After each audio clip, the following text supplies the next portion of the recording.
Well, joining us to tell us a bit more about the thinking behind the European Central Bank's decision is Joseph Minarik. He's the Senior Vice President and Director of Research for the Committee for Economic Development. Welcome back to the show. Good to be here, Rachelle.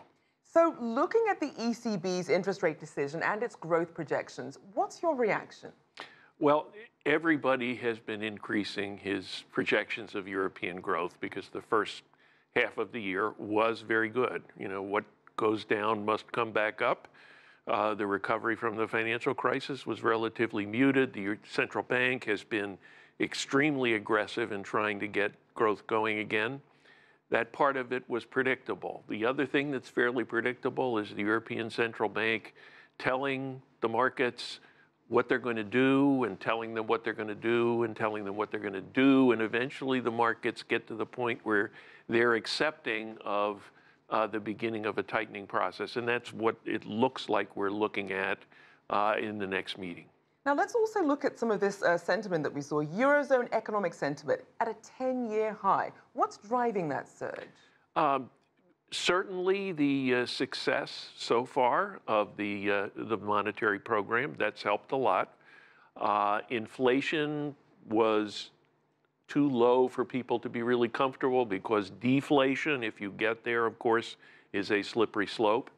The central bank is not yet satisfied that it has brought inflation up to its target, but there are signs that inflation is rising. You know, we're now looking at about 1.5% per year.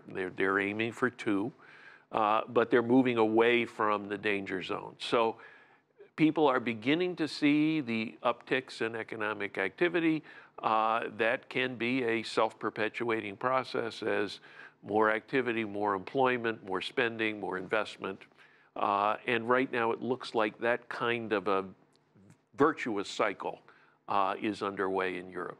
So if these upticks continue, this momentum keeps pace, how do you expect the ECB to react? At this point, it looks as though what they will do in October will be to talk about a program for ending their extraordinary measures, their purchases of securities in the open market.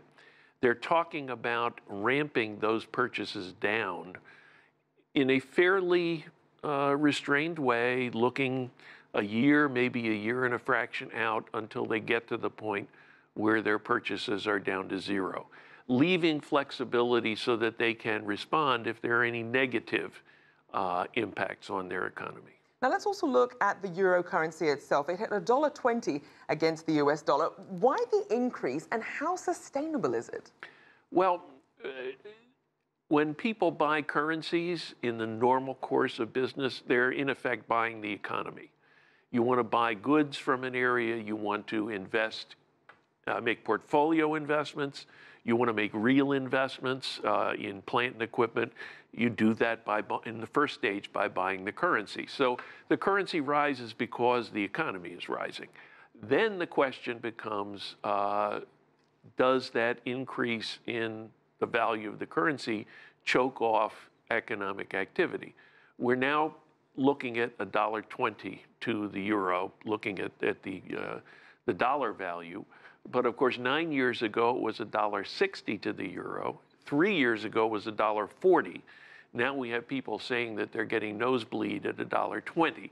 Yes, it was a very quick increase from $1, from near parity just a few months ago. But right, from a longer term perspective, $1.20 may be manageable. Question is, does speculation get into this process and you have more turning to the euro? Now, as we look at the future of the Eurozone, we know that on a recent visit to Greece, French President Emmanuel Macron called for reforms and solidarity across the Eurozone to help stave off future crises in the bloc. And he did point to Greece as an example of a country that the rest of the bloc should really help ease the burden on. How on board, though, would the rest of the Eurozone be with something like that? Clearly, sentiment is mixed. Over a fairly long period of time, much of the rest of the community feels as though Greece and some of the other southern European countries have benefited significantly from the assistance that they needed after the financial crisis. On the other hand, if you look over a long period of time, you can make an argument that the richer countries of Northern Europe actually benefited from, in effect, averaging the Greek currency and the German mark to come up with the value of the euro.